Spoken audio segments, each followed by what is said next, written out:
భువనగిరి జిల్లా రాయగిరిలో జాగృతి అధ్యక్షురాలు కల్వకుంట్ల కవిత పర్యటించారు. ట్రిబ్యునల్ నిర్వాసితులతో సమావేశమైన ఆమె రైతుల సమస్యలను అడిగి తెలుసుకున్నారు. ట్రిబ్యునల్ అలైన్మెంట్ ఇప్పటికే 3 సార్లు మారిందన్నారు కవిత. దీని వెనుక చాలా అవినీతి జరిగిందన్న ఆమె ఎమ్మెల్యేల భూముల కోసం అలైన్మెంట్ మార్చారన్నారు. అలైన్మెంట్ మార్పిస్తానని మంత్రి కోమటిరెడ్డి మాటిచ్చారన్నారు కవిత. నిజంగా చేస్తారా లేదా అని క్లారిటీగా చెప్పాలన్నారు.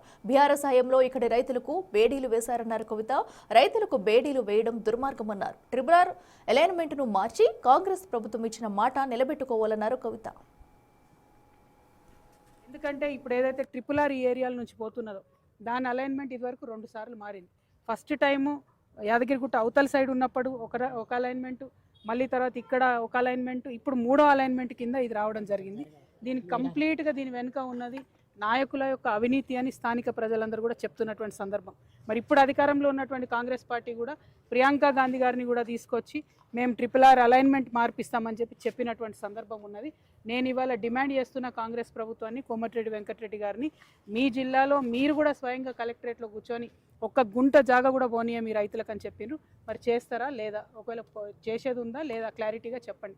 ఎందుకంటే మీరు అనేక మాటలు ఇచ్చి తప్పిండ్రు, అట్లనే ఇది కూడా తప్పుతాం అనుకుంటున్నారేమో. కానీ మేమందరం కూడా వారికి మద్దతుగా ఉంటాం. రైతన్నలందరూ కూడా నిజంగా క్షమించాలి. నేను కూడా అప్పుడు టీఆర్ఎస్ పార్టీలో ఉన్నా. ఆ టైంలో మిమ్మల్ని జైల్లో వేయడం జరిగిందని చెప్పిండ్రు. మరి అప్పుడు జరిగినటువంటి అవినీతి వాస్తవానికి నా దృష్టిలో లేదు.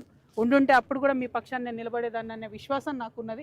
అది కూడా కొంతమంది ఎమ్మెల్యేలు వారి భూములను కాపాడుకోవడం, అరెస్ట్ చేయడం అన్నది మరింత దుర్మార్గం.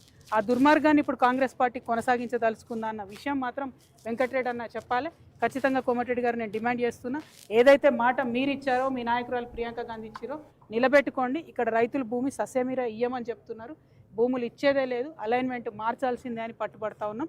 మరి దానికి ప్రయత్నం చేయవలసిందిగా మంత్రి గారిని నేను డిమాండ్ చేస్తున్నాను.